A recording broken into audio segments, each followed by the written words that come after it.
ফার্স্টে বসে আছে যোগ্যতা অনুযায়ী আমাদেরকে বসাতে হবে। অনেক দেখা যায় যে অযোগ্য লোক বিভিন্ন ক্ষমতার দম্ভে ক্ষমতাকে কাজে লাগিয়ে তারা ওই আসনগুলোতে বসে। এই আসনগুলো যোগ্যতা অনুযায়ী আমাদেরকে নিরূপণ করতে হবে। যোগ্যতা অনুযায়ী দেশের সরকারি চাকরি হোক বা সোশ্যাল স্ট্যাটাস সবকিছু এই যোগ্যতা অনুযায়ী নির্ধারিত হবে। এরপরে চলে আসছে যে আইসিটির ব্যবহার। ICT, information and communication technology. As a student of computer science আমি এর সাথে একাত্মতা ঘোষণা করতে চাই।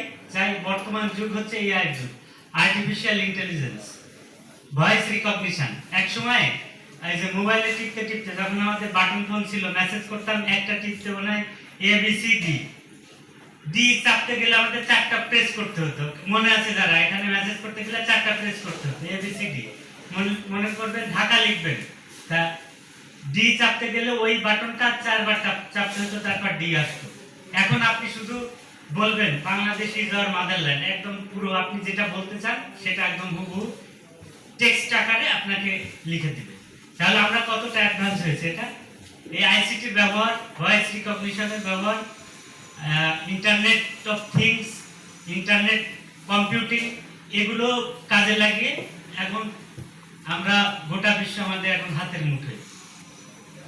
ওই একটা কবিতা আছে না, বিশ্বজগৎ দেখবো আমি আপন হাতের মুঠোয় পুরে। এখন আমরা কিন্তু টোটাল বিশ্বজগৎ আমাদের হাতের মুঠোয় আছে। এরপর আইসিটির ব্যবহার, এটা কিন্তু আমরা একদম ফার্স্ট প্রায়োরিটি হচ্ছে নতুন বাংলাদেশ গড়ার জন্য আমাদের আইসিটি সর্বোচ্চ ব্যবহার করতে হবে। আমরা হাই স্কুলে মেইন যে বিষয়টা সেটা এইখানে এক বক্তা বললেন যে দুর্নীতি। এই দুর্নীতি আমাদের এই যে উন্নতির প্রধান অন্তরে হচ্ছে দুর্নীতি,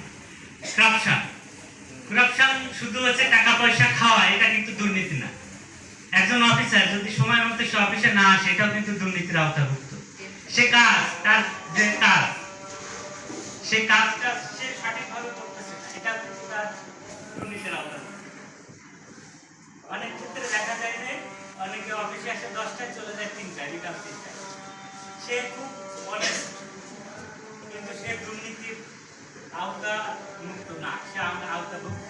এটাও তার দুর্নীতি, কারণ সে আপনার ভ্যাটের টাকায়, ট্যাক্সের টাকায় সে বেতন পাচ্ছে, দায়িত্ব কিন্তু সমানভাবে পালন করছে। এটাও দুর্নীতি। এই দুর্নীতি আমরা যদি নির্মূল করতে পারি, তাহলে আগামী বাংলাদেশ আমরা সুন্দর বাংলাদেশ দেখব।